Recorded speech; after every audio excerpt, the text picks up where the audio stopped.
কোরআনের ভাষায় কোরআনের পরিচিতি, কোরআনের ভাষায় কোরআনের পরিচিতি। প্রথম পর্বে কথা বলেছিলাম অমুসলিম মুর্শিদের দৃষ্টিতে আল কোরআন। দ্বিতীয় পর্বে সংক্ষেপে আমি কিছু কথা বলেছিলাম যে কোরআনের ভাষায় কোরআন সত্যায়নে বর্ণনা। আজকেও ঠিক তারই ধারাবাহিকতায় সংক্ষেপে কিছু কথা বলবো কোরআনের ভাষায় কোরআনের পরিচিতি। আল্লাহ রাব্বুল আলামিন পবিত্র কোরআনের ভাষায় তিনি কিনা নিজের ভাষায় তিনি কোরআনের পরিচয় দিচ্ছেন। সকলে বলে আউযু বিল্লাহি মিনাশ শাইতানির রাজীম বিসমিল্লাহির রাহমানির রহিম। কোরআন কে যখন প্রশ্ন করা হয় কোরআন তুমি কার কাছ থেকে এসেছো, কোরআন নিজে তার পরিচয় দিতে গিয়ে সূরা তাহার 4 নম্বর আয়াতে বলে তানজিলাম মিম্মান খালাকাল আরদা ওয়াস সামাওয়াতিল উলা। কোরআন বলে আমি কোরআন পৃথিবীতে এসেছি মহান রব্বুল আলামিনের পক্ষ থেকে, যে আল্লাহ ওই আকাশ এবং ওই জমিনকে সৃষ্টি করেছে। সুবহানাল্লাহ। তাহলে কোরআন নিজে তার পরিচয় দিচ্ছে যে আমি এসেছি সেই মহান রব্বুল আলামিনের পক্ষ থেকে। খালাকাল আরদা ওয়াস সামাওয়াতিল উলা, যিনি সূর্য আকাশকে এবং জমিনকে যিনি সৃষ্টি করেছেন। সুবহানাল্লাহ। আবার অন্য আয়াতে কোরআন সূরা ওয়াকিয়ার 80 নম্বর আয়াতে বলতেছেন তানজিলুম মির রাব্বিল আলামিন। আমি কোরআন পৃথিবীতে এসেছি মির রাব্বিল আলামিন, বিশ্ব জগতের প্রতিপালকের পক্ষ থেকে এই পৃথিবীতে আমি এসেছি। সুবহানাল্লাহ।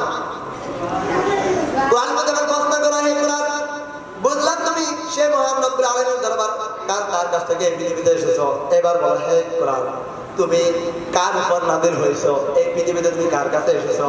কোরআন নিজে তার জবাব দিয়ে বলে وآمنوا بما نزل على محمد وهو الحق من ربهم।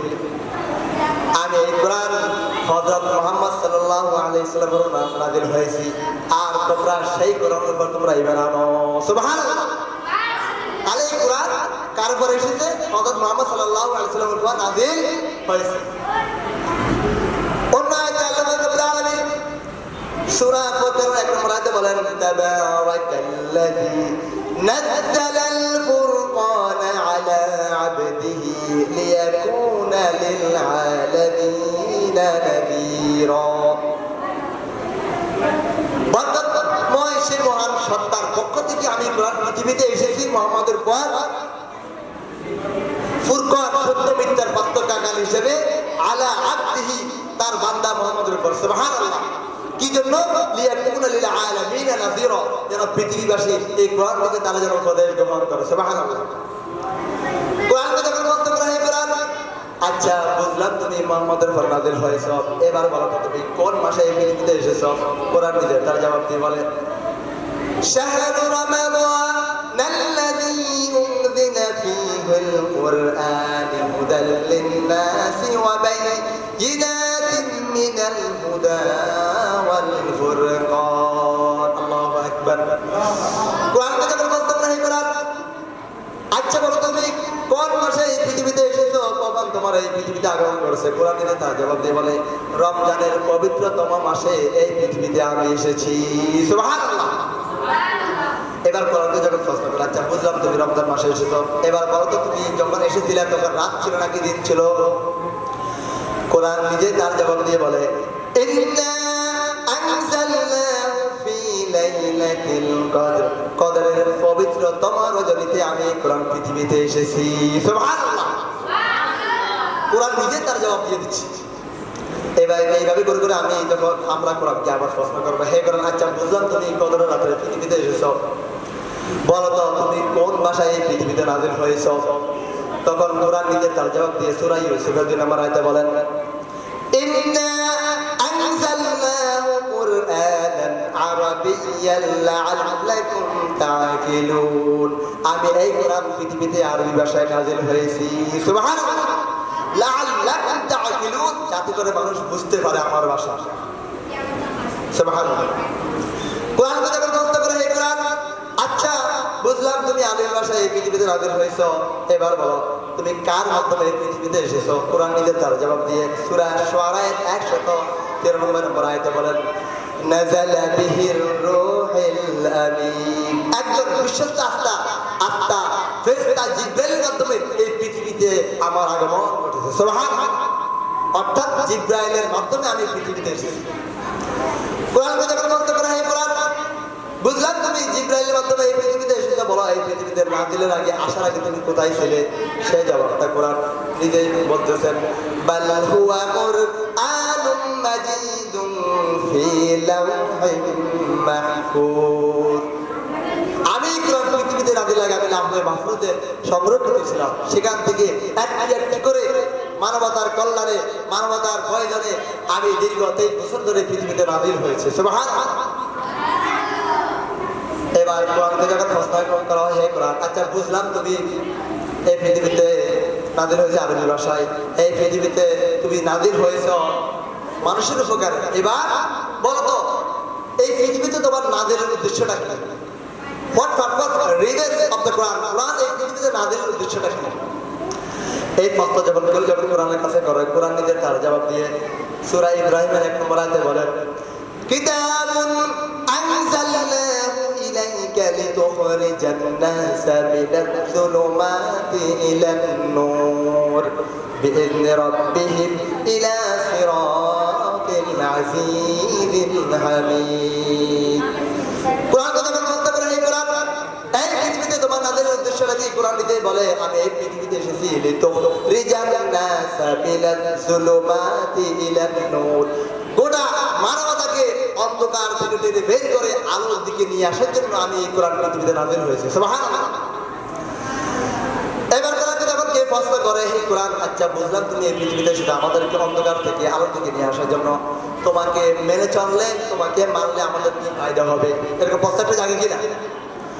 তখন কোরআন নিজে তার জবাব দিয়ে বলে, ফামান তাবিআ হুদায়া ফালা খাউফুন আলাইহিম ওয়ালা হুম ইয়াহজানুন।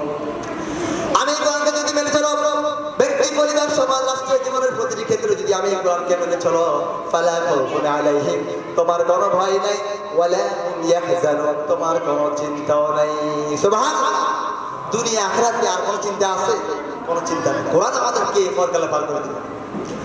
কোরআনকে যখন প্রশ্ন করো, আচ্ছা বুঝলাম তুমি এই পৃথিবীতে আসছো আমাদেরকে অন্ধকার থেকে আলোর দিকে বের নিয়ে আসার জন্য, তোমাকে মানলে আমাদের এই ফায়দা হবে, এবার বলো তো আমি তো মানুষ, আমার রাজনীতি করা লাগে, আমি তো মানুষ, আমার ব্যক্তি পারিবারিক নীতি, অর্থনীতি, সমাজ নীতি, ভূগোল নীতি, আমার জীবন অনেক নীতি, অনেক কিছু রয়েছে, রাজনীতি, ধর্মনীতি, তোমাকে মানলে কি তোমার ভিতরে ওগুলো আসে না? কোরআন নিজের তার জবাব দিয়ে সূরা বাকরার 89 নম্বর আয়াতে বলেন, ওয়ানাজ্জালনা আলাইকাল কিতাবা তিবয়ানান লিকুল্লি শাইইন ওয়া হুদান ওয়া রাহমাতান ওয়া বুশরা লিল মুসলিমিন। আল্লাহু আকবার। কোরআন মানে শুধু অর্থনীতি, সমাজনীতি, ভূগোলনীতি নয়, তোমার ইহকাল পরকাল জীবনের যত কিছু দরকার সবকিছু আল্লাহ পাক রব্বুল আলামিন আমি কোরআনের সিনার ভিতরে খুলি বর্ণনা করে দিয়েছি। সুবহানাল্লাহ। তোমার জীবনের যত কিছু দরকার, যত কিছু প্রয়োজন, সবকিছু আমি কোরআনের মধ্যে আল্লাহ পাক রব্বুল আলামিন তিবয়ানান লিকুল্লি শাইইন বিস্তারিত বর্ণনা করে দিয়েছি। আজকে এই কোরআন আমাদের কাছে থাকার পরেও আজকে আমাদের জীবনে কোনো পরিবর্তন নেই। আজকে কোরআনে কোনো স্টাডি নাই, কোনো রিসার্চ নেই, কোরআন আমাদের ব্যক্তি, পরিবার, সমাজ, রাষ্ট্রে কোরআনের কোনো অনুশাসন আমাদের আজকে আমরা মানতে পারতেছি না, যার কারণে আজকে আমাদের জীবনে এত হতাশা। আল্লাহর রাসূল সাল্লাল্লাহু আলাইহি ওয়াসাল্লাম তিরমিজি শরীফের 3153 নম্বর হাদিসে বলেন, মান ক্বালা বিহি সাদাকা, কোরআন দিয়ে যারা কথা বলে তারা সত্য কথা বলে, ওয়া মান আমিলা বিহি আজরা, কোরআন দিয়ে যারা আমল করে তাদের জীবনে যারা কোরআন দিয়ে যারা মেনে চলে তাদেরকে পুরস্কৃত করা হবে, ওয়া মান হাকামা বিহি আদালা, কোরআন দিয়ে যারা বিচার ফয়সালা করে তারা সুবিচার, জাস্টিস ন্যায় কায়েম করে, ওয়া মান দাআ ইলাইহি হুদিয়া ইলা সিরাতিল মুস্তাকিম, আর কোরআনের দিকে যে আহ্বান করে তাকে সহজ সরল পথের দিকে পরিচালিত করা হয়। সুবহানাল্লাহ। সম্মানিত হাজিরিন, আমার পাশে আমাদের প্রধান অতিথি উপস্থিত রয়েছে। আসলে ওনার সামনে বসে কথা বলার মতো সে যোগ্যতা আমার নেই। আমি শুধুমাত্র সংক্ষেপে আপনাদের সামনে আপনাদেরকে এতটুকু আমি বোঝাতে চেয়েছিলাম, আমার অতীতের যে দুই একটি পর্ব আমি কথা বলেছি যে কোরআন কেউ কেন মুসলিম মসজিদে দৃষ্টি আল কোরআন কোরআনের ভাষায় কোরআন সত্যায়নে বলো না। আজকে আমি সংক্ষেপে আপনাদের সামনে উপস্থাপন করলাম যে কোরআনের ভাষায় কোরআনের পরিচয়। এত কিছু বলার পরে জানার পরে যদি আমরা আমাদের জীবনকে ফুলে ফলে সুশোভিত করতে চাই, সুন্দরভাবে যদি আমরা পরিচর্যা করতে চাই, পরকালে আল্লাহ রাব্বুল আলামিনের সেই জান্নাত যদি আমরা পেতে হয়, তাহলে অবশ্যই আমাদেরকে আমাদের জীবনের প্রতিটি ক্ষেত্রে আমাদেরকে কোরআন মেনে চলতে হবে ইনশাআল্লাহ।